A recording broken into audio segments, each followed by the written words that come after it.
Hello friends, Tal here, and welcome back to a brand new video. Today taking a look at the 7.1.5 guide to the Protection Warrior. Now I know this is going to be a little bit late, but I promised I'd make it. I'm going to go ahead and focus, get these class guides done out, and then we're going to go ahead and have a discussion a couple of days later about where I've been, what's been going on, anything like that. But let's focus now on the Protection Warrior. Now, the Protection Warrior in Legion has had a very core fantasy and a very core mechanical playstyle. It has been a mix of shield, block, and ignore pain to mitigate damage. That's the way it plays. It builds rage up. It's very aggressive. It has a lot of offensive defensiveness, if you want to go ahead and call it like that. And they have been very solid tanks, along with a very interesting new talent called Devastator that has really changed up the playstyle.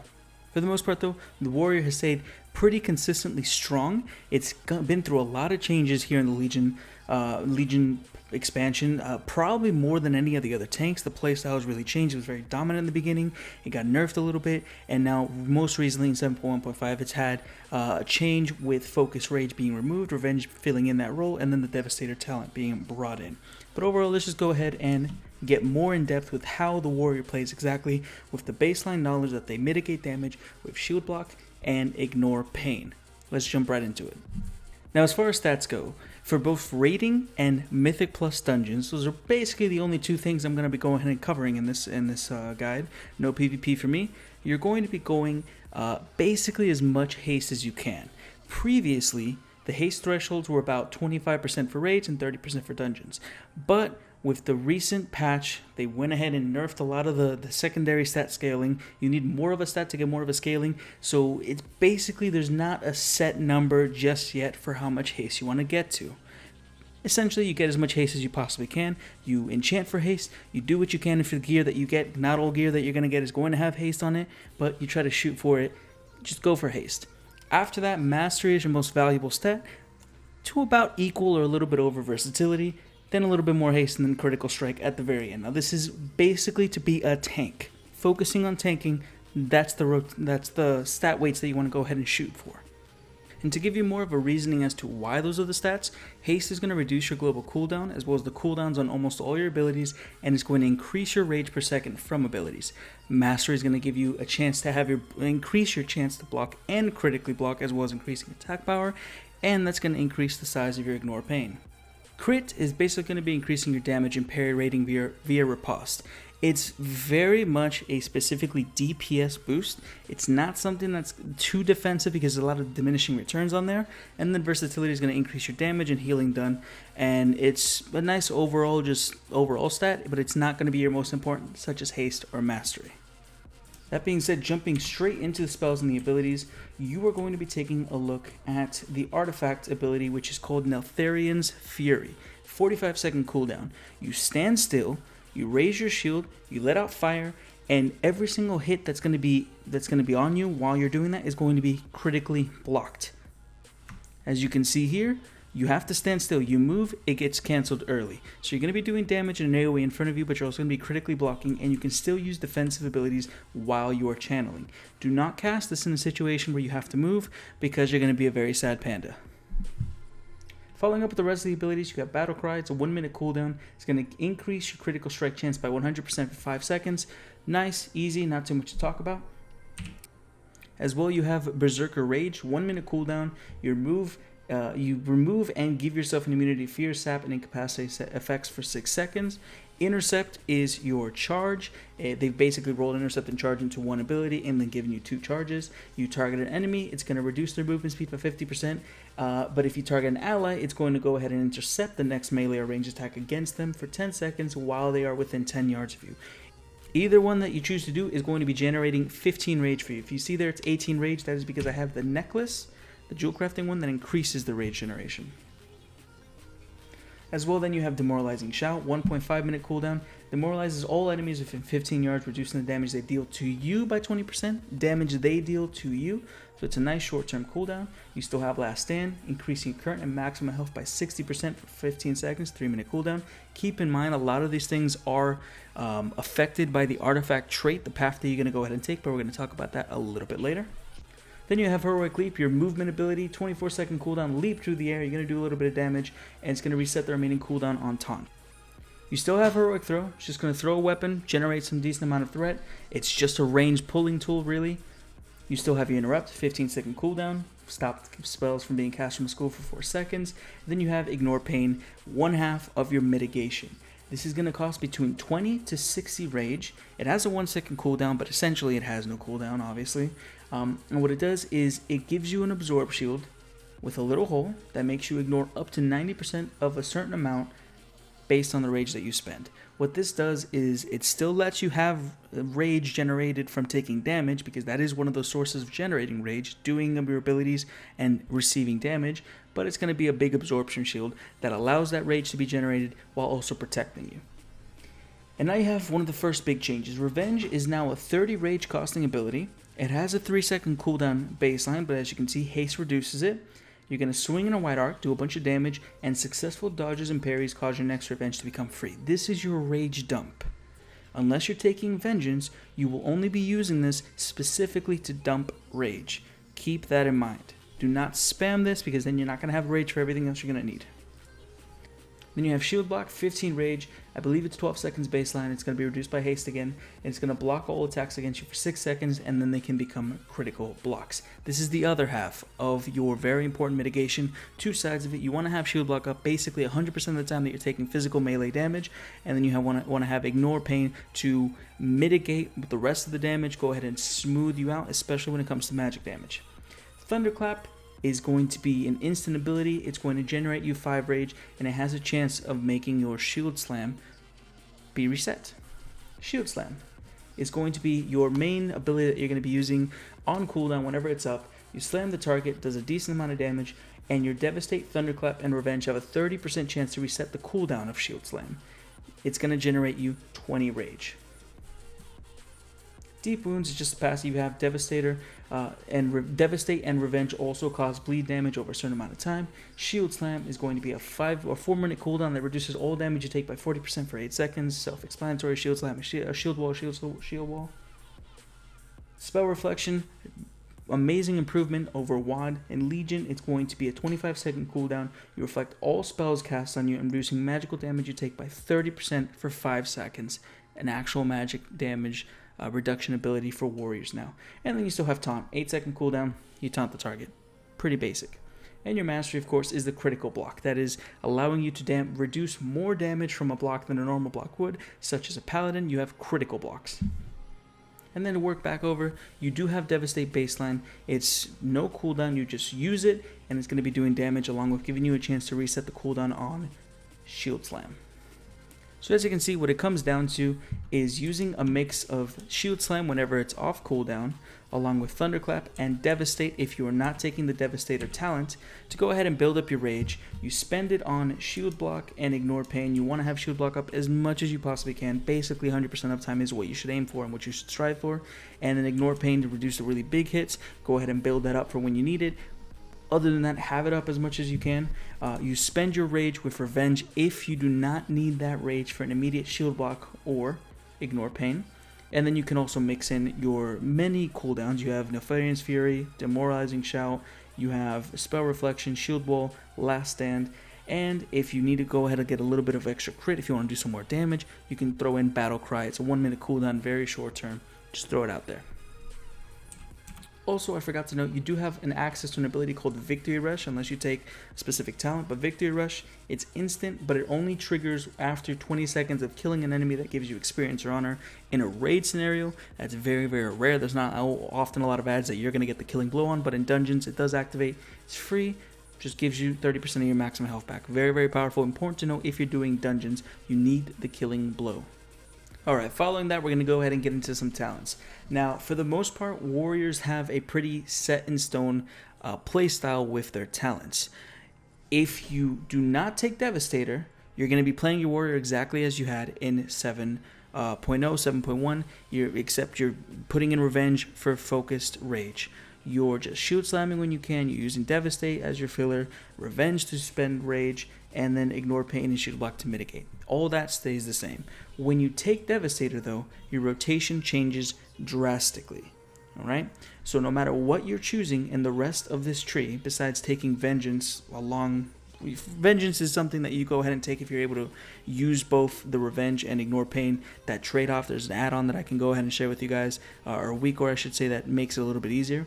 But for the most part, the Devastator is what changes your rotation massively. So let's just go ahead and talk about the talents. Shockwave, it's a stun, 40-second cooldown. If you hit at least 3 targets, its cooldown is reduced by 20 seconds, so it becomes a 20-second cooldown. Pretty self-explanatory. Stormbolt is the alternative if you just want to stun one target for 4 seconds instead of multiple targets for 3 seconds. Warbringer is kind of the passive choice. If you just want damage, there's nothing that needs to be stunned. It makes your intercept deal damage to enemies around whatever you choose and stun them. Pretty self-explanatory. On the 30 tier, for the most part, Impending Victory is a choice that you take when you want to do some solo activities. It's going to cost 10 rage, 30-second cooldown, replaces Victory Rush, but it gives you healing for 15% of your maximum health, and whenever you kill an enemy, you get the reset on it. So it gives you a choice of having control over when you want the 15% health, rather than Victory Rush's baseline 30%, but only when you kill something, with the chance of resets, of course. Now, when you're in a raid, though, most often than not, you're going to be taking Inspiring Presence. You're going to inspire your party and raid members within 60 yards, causing them to be healed for 3% of all damage they deal. This is significant. This is worthwhile. Do not discount the amount of healing this will do in a raid scenario. I don't care if you're an LFR, if you're a normal, a heroic, or a mythic guild. This is almost always the go-to choice for raids. And then you have Safeguard. It's a passive, and it makes it so that when you intercept a friendly target, it's also going to cost 30% of the damage taken to transfer to you for 6 seconds. This is almost like an additional tank cooldown. In a raid scenario, if you're desperate for those tank cooldowns, and you can use this without getting yourself killed, I see a lot of value in there, as well as in mythic dungeons, where sometimes, you get to the high 15 plus keystones, and certain boss mechanics will one-shot raid members. You can go ahead and intercept them, and take 30% of that damage, keep them alive. Halls of Valor, I'm looking at you, because on tyrannical weeks, you're a bitch. Alright, moving over to the 45 tier, we have Renewed Fury. Ignore Pain also enrages you, increasing all damage you deal by 10% for 6 seconds. It's a nice passive choice when you don't want to think about anything too hard. Nothing much to really say on there. Just passive. You don't want to think about your damage increase, you take that. And then you have Best Served Cold. Revenge deals 5% more damage per target hit, up to 5. Obviously, for AoE, especially dungeon scenarios, very, very powerful ability, because Revenge, again, is going to be reset on blocks or parries. Let me make sure. Yeah, successful dodges and parries cause your next Revenge to become free. So that combined with Best Served Cold, massive AoE damage. And then Avatar is the choice for single target encounters when you want to go ahead and burst something down in specific moments. 1.5 minute cooldown, you do 20% increased damage. Done deal. Pretty simple. On the 60 tier, you have Warlord's Challenge. You reduce the cooldown on Berserker Rage by 15, making a 15-second cooldown. If I'm correct, let's check. No, you're going to reduce it by 15, making it a 45-second cooldown. And then when you use Berserker Rage, you can have Taunt with no cooldown, and when you taunt something, it moves 50% faster towards you. Very similar to Monk's Taunt, which makes enemies run faster. All it is that it's off cooldown, so you can taunt multiple things when you use Berserker's Rage. Other than that, I personally like Bounding Strat because it's going to remove the cooldown or reduce the cooldown on Heroic Leap by 15 seconds, and it's also going to increase your run speed by 70% for 3 seconds after using it. I like high mobility, and I like the targeted mobility of Heroic Leap. You can go wherever you want as well with the speed boost. But there's also an argument for Crackling Thunder, which increases the radius of Thunderclap by 50%. Again, AoE, and especially Mythic Plus dungeons, this is probably an invaluable tool. It just depends on how big of an AoE you need. Remember that you don't really have spammable AoE necessarily, unless Revenge is just proccing like crazy. So keep that in mind. It's up to you what you choose here. And then you have the 75 tier. What this comes down to is if you can play Devastator, and we're going to go, this is a part of this guide, all of itself is Devastator. We're going to talk about it after we're done with the 100 talents. But if you can play Devastator, it is a significant damage and survivability boost. Then you click Devastator. If you cannot play Devastator to an astounding degree, near perfect play, you choose Indomitable. Okay? It's just how it's going to be. Indomitable is increasing your maximum health by 25% and the maximum effect of Ignore Pain by 25%. A lot of value there. Never Surrender is going to make Ignore Pain ignore up to 100% more damage based on your missing health, which is nice, but Indomitable just has too much of a double value to compete with it at this point. If you can play Devastator though, it is by far the better talent, assuming you can handle the mechanic changes. And we're going to talk about that in a little guide right after we talk about the talents, because it deserves its own little section. Keep in mind, at the bottom of the description of this video, I'm going to be including a link to the MMO Champion forum thread for Protection Warrior, a link to the Devastator guide, and just going to go ahead and let you guys read for yourself this information. But what Devastator does is your auto attacks deal an additional 90,000 physical damage, obviously that scales up and down, and generate 5 rage and have a 30% chance to reset the remaining cooldown on shield slam. This replaces Devastate. What this means is that when you auto attack, you generate rage, you do additional damage, and you have a chance to reset shield slam. The reason this is so good, and mind you, this is a passive choice. This actually reminds me a lot of the Demon Hunter's Demon Blades, which was not a good talent, but was the best talent in that choice, but mechanically was not a very fun talent. What I like about Devastator is adding that rage generation guaranteed, having the chance to proc shield slam. It becomes a playstyle where you are paying a lot of attention to your swing timer, mixing things in the middle of it, but you don't feel like you're resource starved necessarily. It's a little hard to explain, but I'll go ahead and show what that's like actually playing when we get to the guide for Devastator. Next up, you have the 90 tier. Vengeance. I would almost say that Vengeance is required if you're taking Devastator, because it's going to make Ignore Pain reduce the rage cost of your next Revenge by 35%, and Revenge reduce the rage cost of Ignore Pain by 35%. What you end up doing is you get into a little rotation where you use Revenge, you use Ignore Pain, use Revenge, you use Ignore Pain. And remember that Revenge can proc, and when it procs and it's free, that's still giving you the buff for Ignore Pain. So when you're doing AoE scenarios especially, you can have a lot of your rage being reduced, your rage use being reduced, and having more Ignore Pains because you're proccing the Revenge, and you're having yourself into a little bit of a nice balance of your economy when it comes to the rage use. Into the Fray is going to give you 3% haste for each enemy within 15 yards up to 5 enemies. We already know haste is amazing for you, so this is a good dungeon scenario or AoE scenario. It's still hard to compete with Vengeance, but it's a choice if you don't want to manage the rage use for Vengeance. And then you have Booming Voice, which Demoralizing Shout also generates 60 rage and increases damage you do to affected targets by 25%. Again, it's a choice where if you need to burst something down right now, you can take Booming Voice. It gives you a nice little rage boost. There are scenarios in which these might be good, but I think baseline Vengeance is the go-to. And then you come down to the 100 tier. Now, baseline, I think for the most part, you're going to be taking Heavy Repercussions. And this is going to make it so that Shield Slam extends the duration of Shield Block by 1 second, and Shield Block increases the damage of Shield Slam by 30%. You want to have Shield Block up all the time. And especially if you're playing Devastator, you're getting a lot of those Shield Slam resets. You want to be using this to extend that Shield Slam. Make sure that you have it up all the time, even though it has 2 charges, and the cooldowns don't exactly line up for the charges. With this talent, you're able to almost get 100% uptime on it, especially when you're tanking, and it's just going to increase the damage of your Shield Slam when you're using it, when you have Shield Block up. Overall, the baseline talent. For some AoE scenarios, you might want to take Ravager, which is 1 minute cooldown, does damage in area, but it also increases your parry chance by 35% for 12 seconds. Again, very much a AoE talent. And then you have Anger Management. Every 10 rage you spend reduces the remaining cooldown on Battle Cry, which is 100% crit, Last Stand, Shield Wall, and Demoralizing Shout, which are 3 very powerful cooldowns. This is if you need your cooldowns up more often for specific encounters, things that you're doing. I could even see this potentially being good for Mythic Plus dungeons, because you don't necessarily always have something that you can Shield Slam and keep up Shield Block all the time because you're racing through the dungeon. I can see Anger Management being useful there, if not Ravager. But again, it's for specific uses. If you can get those additional uses of your cooldowns up and you can just have them rolling more often, I see that very, very powerful in dungeons. Alright, now with all that being said, let's get into Devastator. Now, again, it must be said, if you can play Protection Warrior just fine, then you want to start learning how to play with Devastator. If not, if you're still learning how to play Protection Warrior, you're still getting into the basic rotation of it all, choose Indomitable.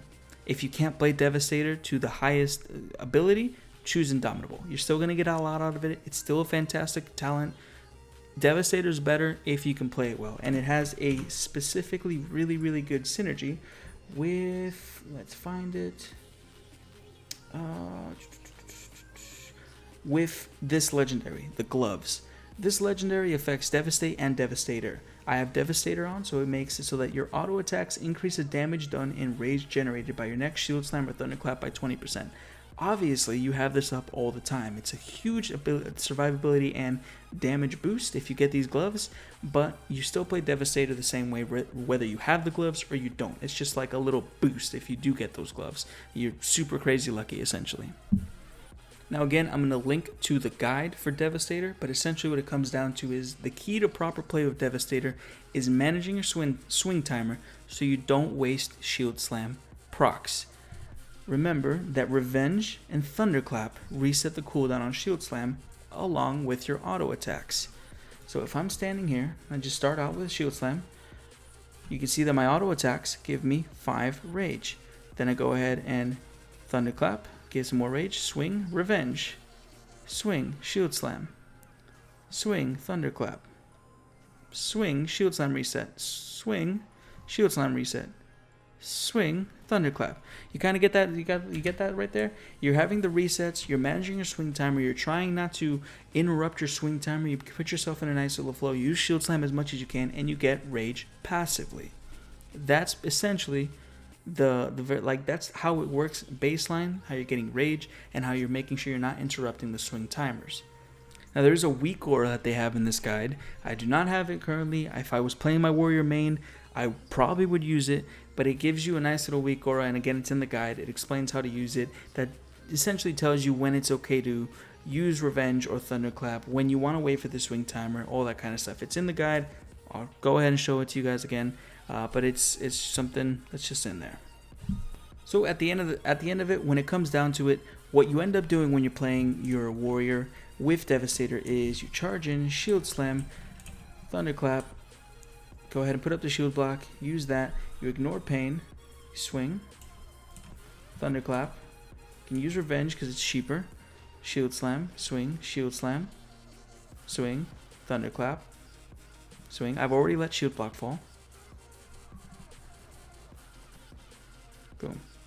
Essentially, you're going to be using the buffs of Revenge to give your Ignore Pain, and the Ignore Pain to give you a Revenge. That's when you're playing with Vengeance, and you're still keeping in mind that when you're swinging, then you're using Thunderclap. I'm doing, mind you, as I'm trying to talk and say and do this at the same time, it's not coming across the best, but I'm trying to slow it down as well and kind of give you a show for what the cadence is, the kind of flow that you want to take.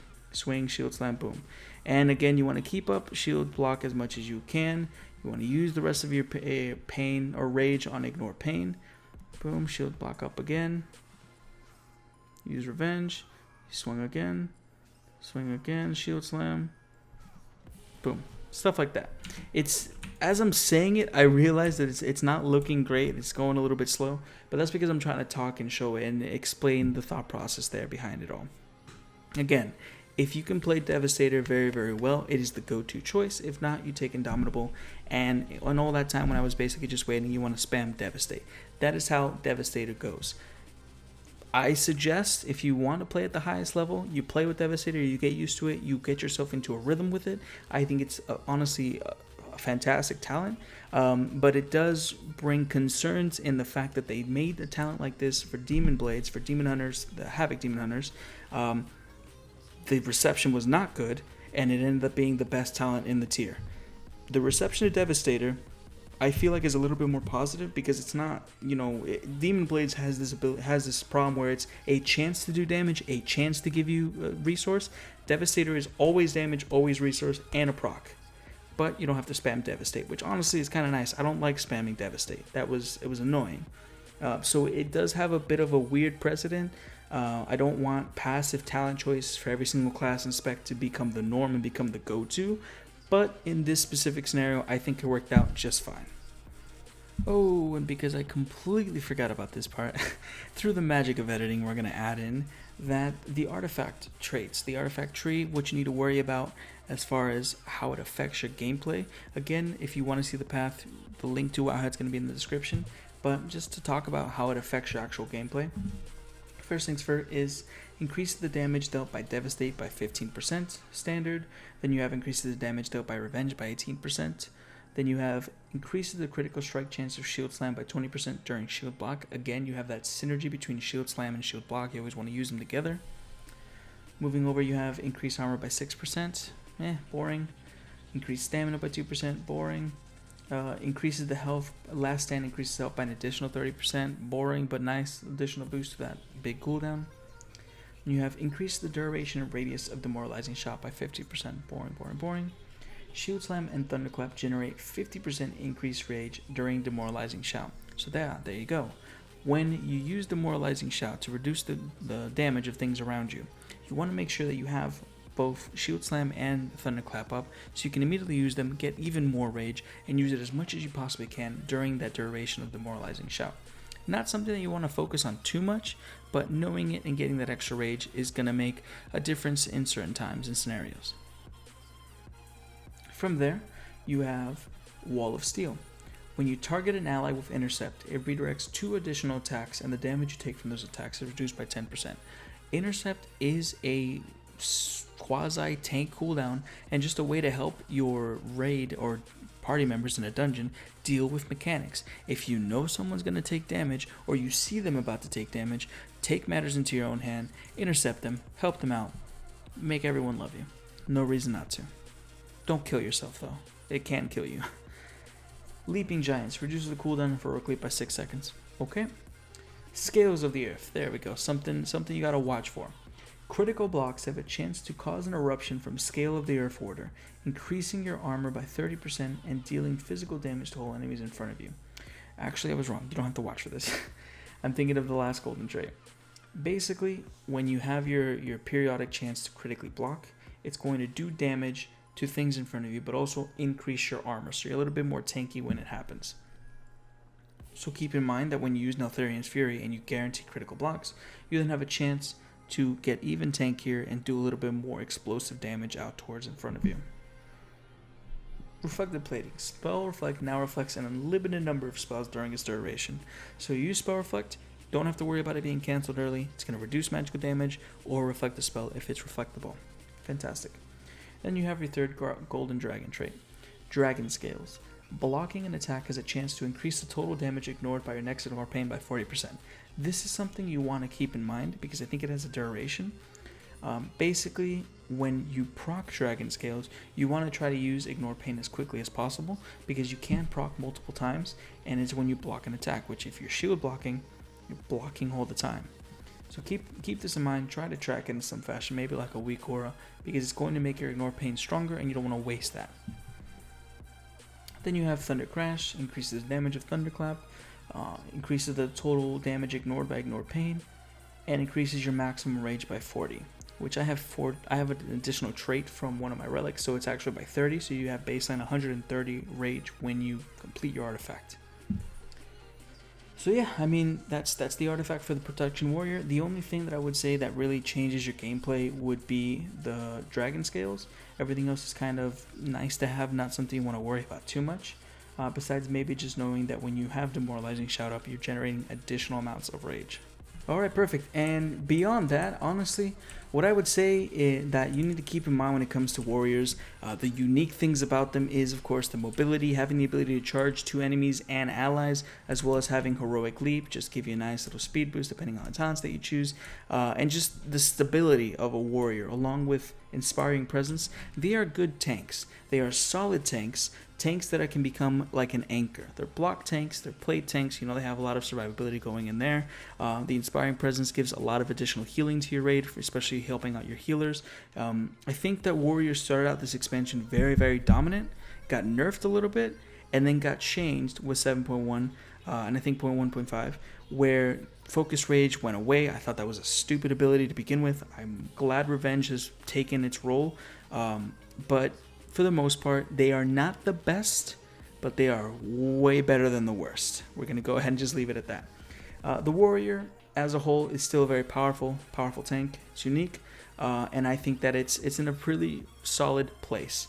Now, as far as the artifact goes, and more specifically a discussion on the legendaries, what I'm going to go ahead and do is leave you a link again to the MMO champion, the WoW head links, so you can see the artifact paths that you can take. My artifact is basically almost entirely maxed out. I can't really show you easily the path that you could take, especially because a lot of the traits keep changing in between different builds. So I'm going to go ahead and give you the link to that so you guys can take a look at that.